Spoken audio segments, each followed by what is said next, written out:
Hi everyone, this is Jeff. And this is Russ. When we first started Home on the RNG, we began it as a series of videos, and we produced quite a few before we realized it really works better as a podcast. Whoops-a-doodle. So we apologize if any of these early episodes have any visually heavy references that don't transfer to the audio medium. Whoops-a-doodle. Thanks for listening.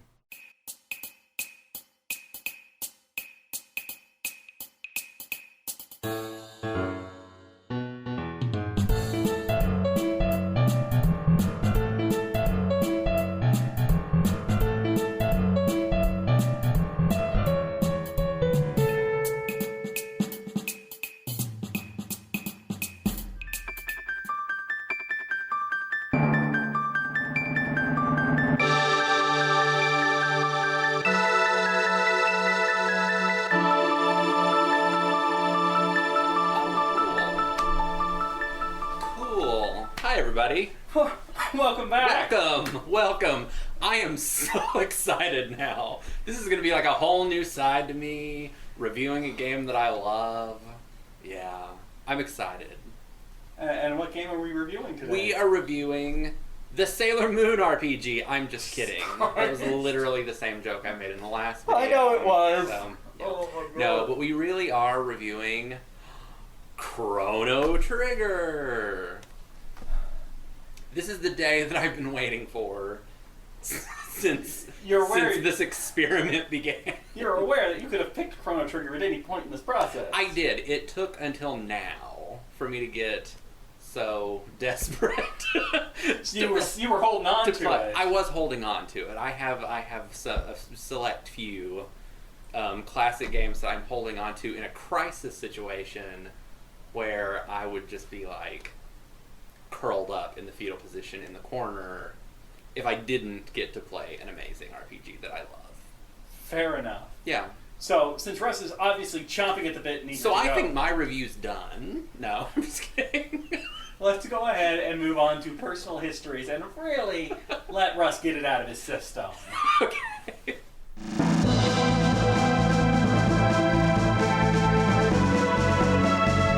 Okay, so my personal history of Chrono Trigger, I got it when I was a kid, when it first came out. Interestingly, I don't remember the full story. My mom, I think I told her that I wanted it for Christmas, but then I couldn't wait that long based on the time that it came out because I had seen the previews of it in Nintendo Power and I was so excited about it. And I know that I couldn't wait, and somehow it ended up that I was going to buy it with my own allowance, but I didn't quite have enough yet with that month's allowance. So I put it on layaway at Walmart and paid the first half of it, and then my mom, trying to teach me the responsibility of money, then waited until the next month when I got my next month's allowance, and then that let me pay it off. And I got it before Christmas. It wasn't a Christmas present because I just couldn't wait until Christmas. And then I just played the hell out of it. I've beaten it, I don't even know how many times over the years. I own it on, I have the Super NES cart, I have it on the DS, which I think are the only two versions of it there are. Oh, and the PlayStation. There's the PlayStation version. So I have all the versions of it, I think. And it is just one of my favorite JRPGs of all time. And I play it constantly. I have personal history too. I do. It's not as good as Russ's, but I got it. So I never owned Chrono Trigger, but it is one of those RPGs that I rented multiple times. And what's funny is every time I would rent it, I would get to about the same point in the game before it was time to return it. That point in the game is the Kingdom of Zeal. That's about as far as I'd get before I'd have to return it every time. Now, when you're playing through the game, if you're doing all those side quests and everything, I'd say Zeal's probably about halfway through. So for me, every time I played it after my childhood, anytime I got past Zeal, it was a little magical for me. For me, Zeal was always much more interesting because I never got to spend that much time there. I also own it on the PlayStation and the DS. I don't have it on iOS, but I think it's available on iOS. I should also, I've got the notes here somewhere, hold on. So it was released by Square in 1995. So 3 years after Arcana, technology had advanced to the point where we got this. Yeah, it was only technology that made a difference, I swear.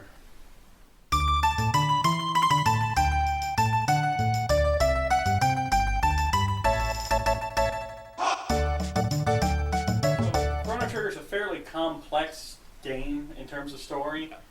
So I actually viewed it as a challenge to try and sum up the entirety of the story in a couple sentences, and I'm pretty proud with what I came up with. You should be proud, because it's the best summary that I've ever heard.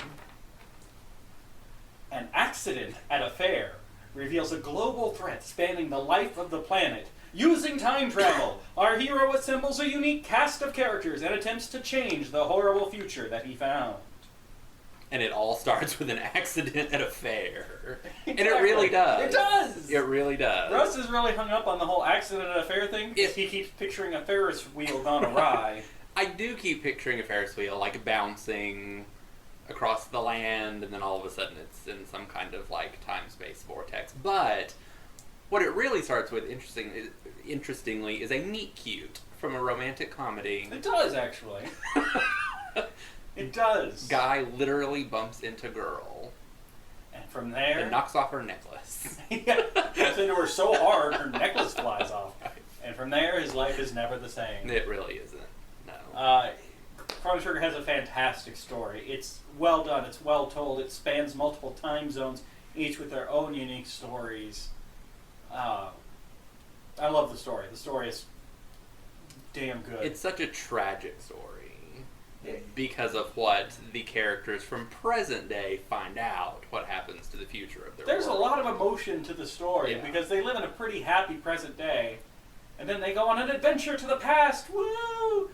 And then they accidentally land in the future. Oh. Wait. And then they dedicate themselves to the quest of preventing that future. Who dedicates themselves, you ask? Why, the characters. Russ, tell us about the characters. The characters in this game are amazing. What I love about this game and about the characters is how expressive they are, given the limitations of the Super NES. Those little 2D sprites have more, like, exude more emotion than any character, almost, in any modern game. I think modern games try to tell stories more subtly, but I think there's something to be said about the way that we had to do it on the Super NES and the NES because of technical limitations, that you have these really over-the-top characters with, like, over-the-top personalities, you know? And I just love how expressive they are. I love the cast. You have a talking frog from the past named Frog, which is very original. You have a robot guy named Robo and from the both future. of them have tragic backstories as well. Yes, they have very tragic backstories. You've got Chrono, who is your silent protagonist. But again, because of how animated all of the sprites are, you feel like he really has personality versus some other silent protagonists. You've got Marley and Luca, who are your girls, his friends from the present. And then who am I missing? Magus. Oh, Magus, who is kind of an evil wizard, but not totally evil. And Ayla. How am I forgetting these people? Ayla, who's from, like, the prehistoric era. 65 million with dinosaurs. years in the past. She lives with dinosaurs, basically. 65 million BC. Yes. And she's amazing. She has voluptuous hair. She has really good hair for a cave She has woman. really good hair for a Maybe cave she's woman. born with it. Yeah, probably. Maybe it's Maybelline. I don't think they had, like, Aquanet in the prehistoric times, but... It is a pretty diverse cast of characters, and they all have their own story. Like, their stories are fully realized. Definitely. Mm-hmm. So, we're going to go ahead and move on into the combat system for Chrono Trigger.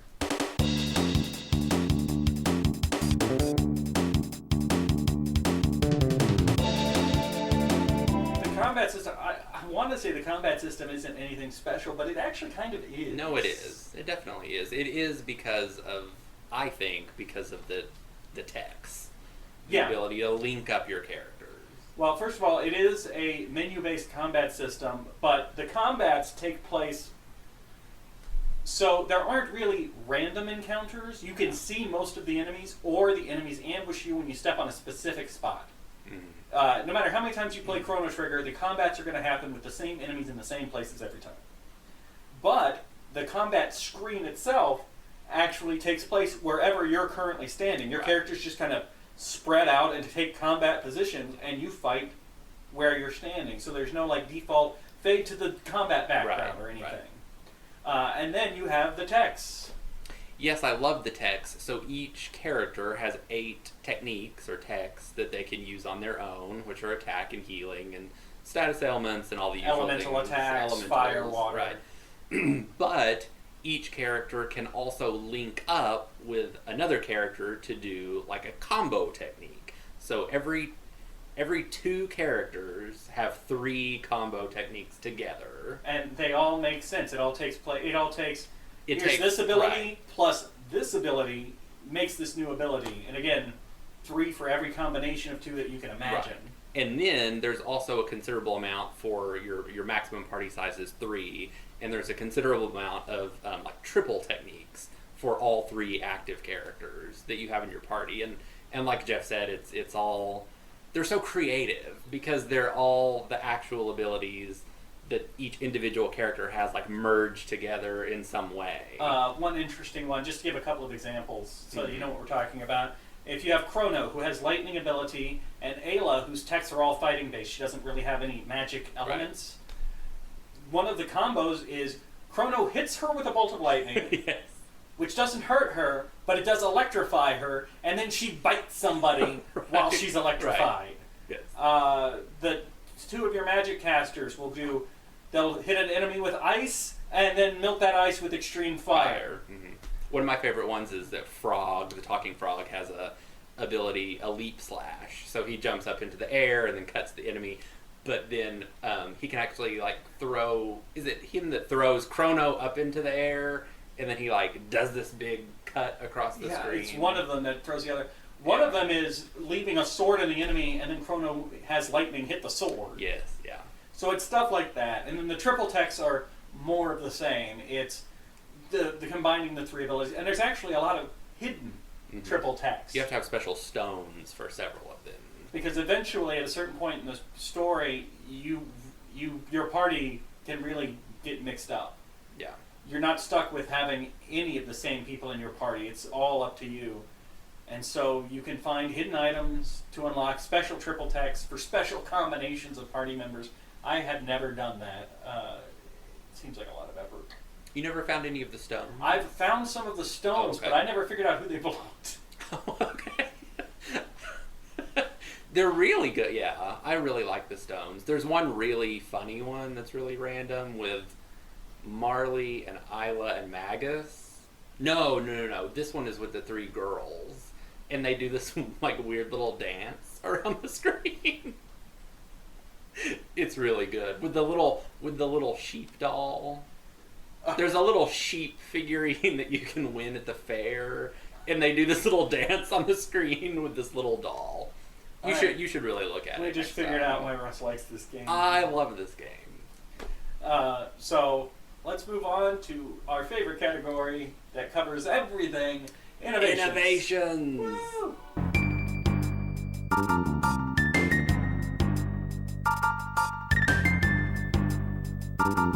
So probably one of the innovations that this game is most well known for, and I don't know for a fact that it's the first, but it's definitely the first well-known game to have multiple endings and New Game Plus. Yes.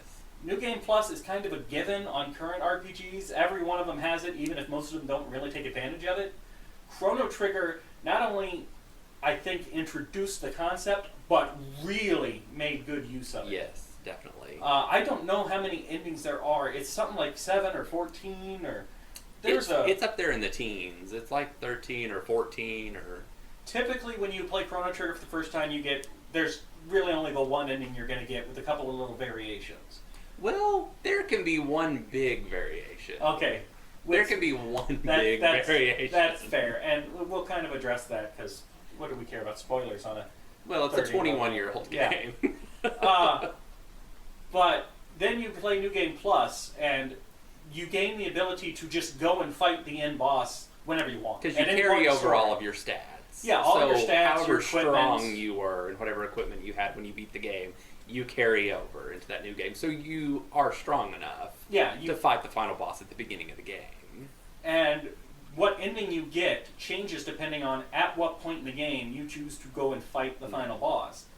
And the endings all make sense based on, okay, well now that means you didn't do this, this, and this, because you hadn't met this character and you didn't do this. All the endings are based on like what is happening in the game at the time you fight the boss. So it really, talk about replayability. It is, and some of there's such diverse endings. There's ones that are serious and tragic, and there are ones that are just funny. Comedy. There's just a totally hidden funny. one with the developers. Yes. And then the main primary ending has a good 7 or 8 variations on it that you can really just spend forever tweaking and looking at. This game also has something I love in games, an optional character, a hidden character, if you will.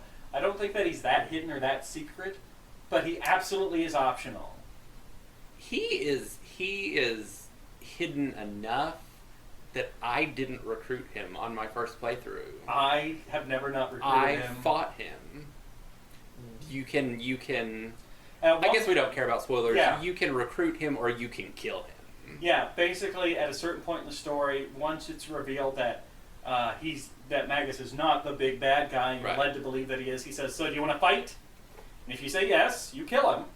If you say no, he joins your party. And do you know why I fought him and killed him? Because you thought that's what you were supposed to do? Because of Frog. Oh, yeah. Because I knew what would happen to Frog. Would he just always be a frog? It is the only way to turn Frog back into a human, but even then it doesn't happen in the game. Right, and I was actually disappointed by that. I thought Frog would just turn into Glenn. Suddenly become human in the middle of the game, but... this game also has a lot of optional side quests. They all open up near the end, and I really think they're great. There's one where you have to rebuild a forest in a desert that I think really takes advantage of the entire time travel element. Right. Because basically, your party member Robo says, it's going to take thousands of years of work to turn this back into a forest again. I can do it. I'm a robot. So I'm going to stay here and work. You guys hop in your time machine and come get me in 1,000 years, which will be a blink of the eye for you. And then for the rest of the game, anytime you're in that time period in the past, you see Robo out working in the fields, even if he's in your party, because that's how that works. And I'm really glad that you brought that part of the game up, because I wanted to talk about that part for a particular reason. Yes. I'll start by saying Luca is my favorite character. That's fair. In Chrono Trigger, the whole game would not have taken place without her. Also fair. She's the one that caused the time accident, but also at the fair, but also figured out how to fix it. And after you rebuild the forest, there's a moment where Luca goes off on her own, and what you may or may not have even found throughout playing the game, if you go to Luca's house, is that her mom is paralyzed. Her mom is confined to a chair upstairs, and she's kind of a bitter woman. And Luca goes into the forest by herself, uses the time key to travel to just 10 years in the past, when there was a tragic accident with one of her father's pieces of machinery that paralyzed her mother. And by using clues that you find in her room as a little girl, you can have Luca prevent that accident from happening. Or you can have Luca accidentally watch it happen again as an adult. Exactly. Which is rough. Which is a very There's a sad. scream sound effect in there that's... Yes, the scream is... I'm going to hear it the rest of my life. It's horrible.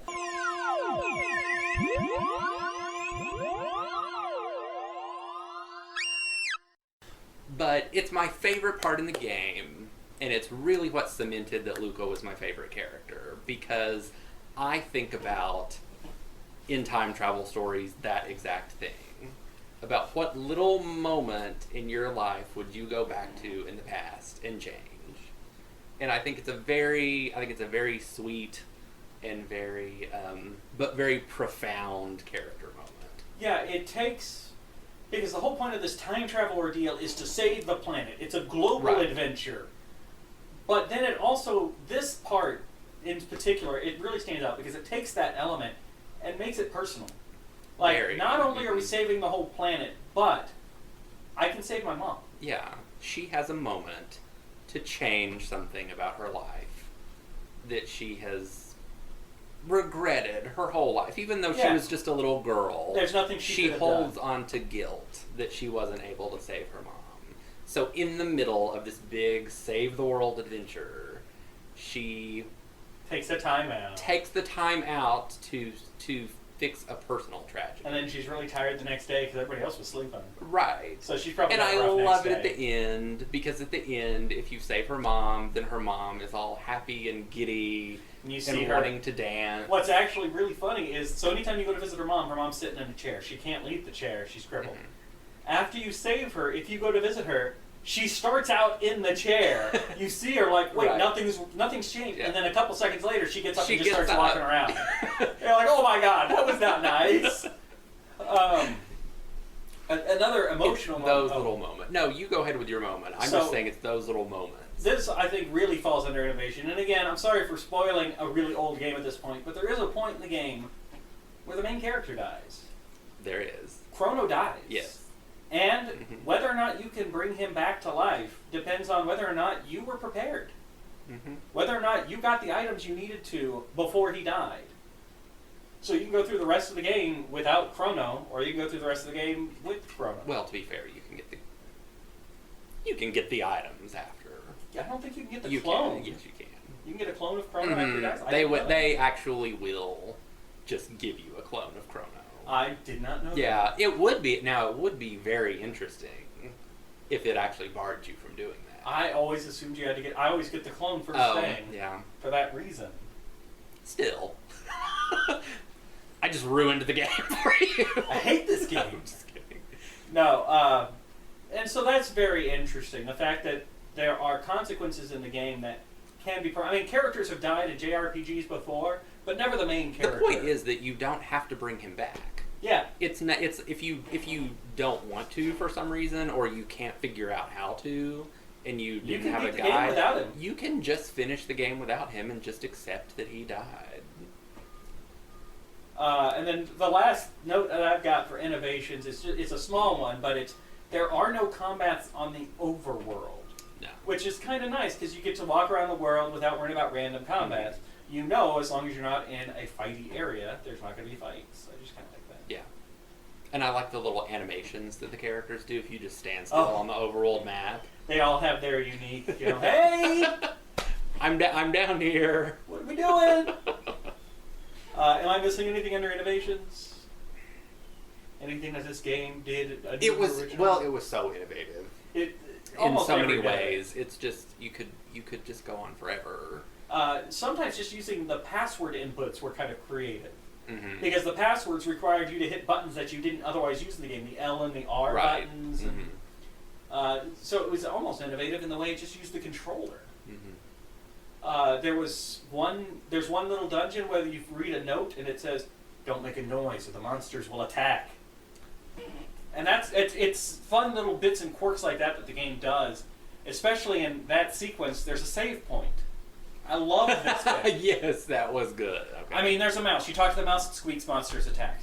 You kick a can, it makes a noise, monsters attack. Every time in the game you step on a save point, it makes a little twinkly sound. If you step on all RPGs. Yeah. You don't even think about it. That's just the sound to let you know that, oh, I'm in the save spot, now I can save. I'm not next to it, I'm on it. But if you step on the save point in that area where it says don't make a noise, it makes that twinkly noise, and monsters attack. You're like, oh my god, that's a real noise! I loved that, yes. I loved that. Alright, so we're going to move on to a section that's usually pretty weak, but we're going to do better this time. Yeah. We're moving on to music. Music.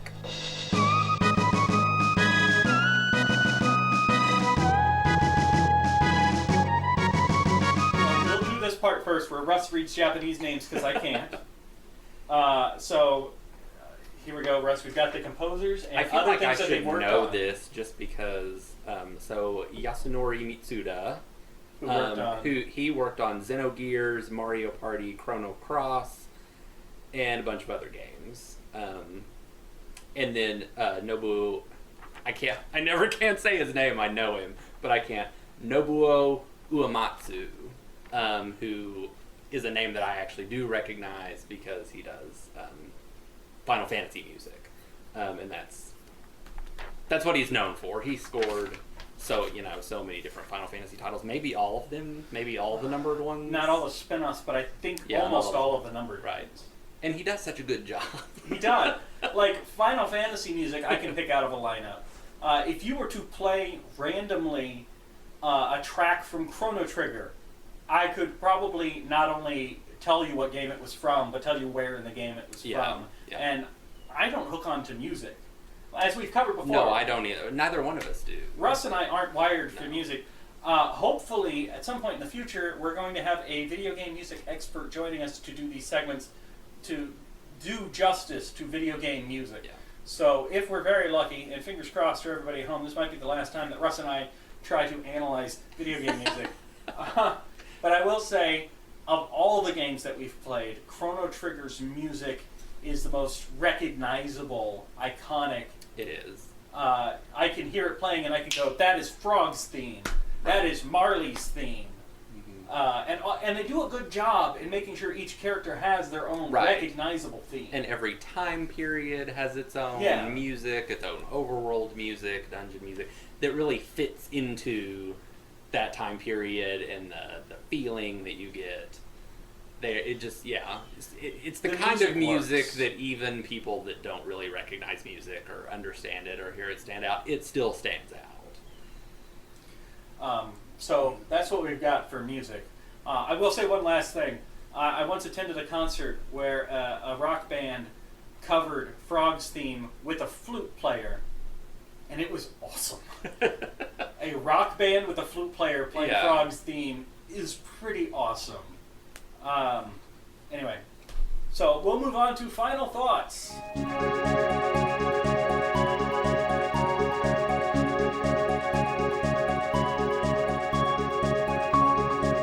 So my final thoughts on Chrono Trigger should be pretty clear. I feel like I always say that. I'm a very hard on the sleeve person. I love Chrono Trigger. I think the story is amazing, amazingly told. I think the characters are exceptional. The combat is fun. The music is great. Nothing about this game ever gets old. There's a reason that this game and so many others that so many of you already know the names of are real classics. It really is a classic. It really has held up the test of time. It's better than a lot of games that we get now. I was really excited to play this game. I'm glad I picked this game. It's one of my favorites. I give it an A, an A+, an S rank. Whatever the highest score we're going to do, I give Chrono Trigger. It's one of my top 10 favorite RPGs of all time. And I really don't know what to say other than that. It's really great. I have to agree with Russ. I tend to be a critically minded person. I can tend to point out flaws even in the things that I love. But it's very hard to actually find a flaw in Chrono Trigger. It may, in fact, be a flawless representation of what the JRPG genre can accomplish. It is a fantastic story with fantastic characters. The gameplay is solid. It's a peanut butter chocolate situation in that mechanically and narratively, it is both fantastic. So I also will say A+. I'm not sure about S rank because I don't know that we were doing that. If we were, I missed that meeting. But yeah, I will absolutely go with A+, the best game that we've played so far. So that was Chrono Trigger. It was Chrono Trigger, and it was amazing. If you haven't played Chrono Trigger, you should. It's available anywhere you can imagine. I do believe there's an iOS port of it. There is. The DS the DS port is pretty good. It's got an extra dungeon, but yeah, the extra dungeon doesn't really add anything. No. It actually kind of contradicts the sequel. So Yeah. Yeah, and we'll probably talk about the sequel one day. We talked about it briefly in a vlog. Russ and I are both fans of Chrono Cross. Yes. But that's all we've got for Yeah, Chrono definitely Trigger. go play Chrono Trigger, even though we spoiled a substantial amount of it for you. It's still totally worth playing. You know what? We knew the entire plot of the game when we sat down to play it because we'd done it before, and still, it was a very enjoyable experience. And surprisingly, it actually goes a bit faster than you think it would. Because mentally, you kind of expect a 40-hour game for a JRPG these days. That's around the standard. And even doing all the side quests and everything, I knocked Chrono Trigger out in about 20-25 hours. Yeah. And that was, no cheat codes, no nothing. Just playing the game Right. straight and unlocking not everything, but most things. Well, that's part of its charm. Unlike Breath of Fire, it just gets to the point. Yeah. In that 25 hours... It doesn't waste any time on things you don't care about. I maxed out everybody's tech levels. Like, I had everybody's abilities leveled up. So, it's definitely worth 25 hours of your time. Definitely. Next up, it's my turn to pick, and... I can't wait. I don't even know or forgot what you said, so this is going to be legitimately a surprise I've said to it me. a couple of times. Really? I think I've said it today. Well, I've been so excited about Chrono Trigger. So, we're going back to the Game Boy Okay. for Final Fantasy Legends. Oh, I'm fine with that. Yeah, Final Okay. Fantasy Legends 1. We'll see, because I picked Breath of Fire, and I Yeah. thought I was fine with that. But Final Fantasy Legends 1, which is also the first game in the Saga series. So, because thank you, Square Enix, for naming all your games Final Fantasy until the late 90s. yeah, the crossover between Final Fantasy Adventure into Secret of Mana, except Chocobos and Moogles. What's a Chocobo? Don't do this to me. Chocobo? I think he's talking about Chocobos. That's what I said, Chocobo. Chocobo. Chocobo. Chocobo. Chocobo. Chocobo. Chocobo. Chocobo. They came from them and the Moogles. Moggles. Yes. No. Correct. Came from Final Fantasy Adventure, but then became a part of the Final Fantasy series, even though Final Fantasy Adventure is actually part of the... They didn't come from Final Fantasy Adventure. I have a lot to explain to him before my we God. do the next review. Just give me the name of the Final Fantasy Adventure series. The Second Densetsu. Thank you. I'm just pointing at you to do the Japanese stuff for me. Just know your role. All right. We'll see you guys next We're like time. an old married couple. Bye. You make me drink. Home on the RNG is a presentation of Mad Centaur Productions. You can find Jeff on youtube.com/Centaur Productions or on Twitter @JeffCentaur. You can find Russ on Twitter @RussMac25. Thank you for listening, and remember, it's dangerous to go alone. Take this podcast with you.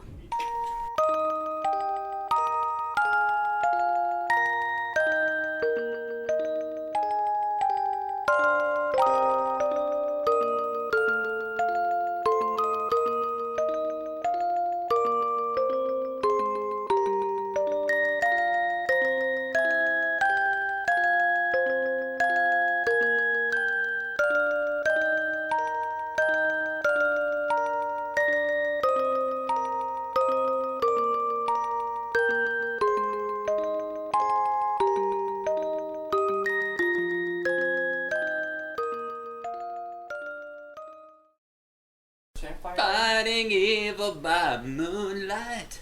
And have me with my Emperor's Ring. All right, let's do this. Winning love by daylight. Never running from a real fight. She is the one named Sailor Moon. I'm introducing a new theme song. All right. She will never turn her back on her friends. No, sing another verse. It's fun. She is always there to defend.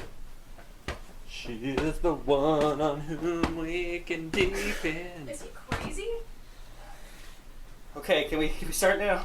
And cut. And cut. And cut. Wait, don't cut! What are you doing?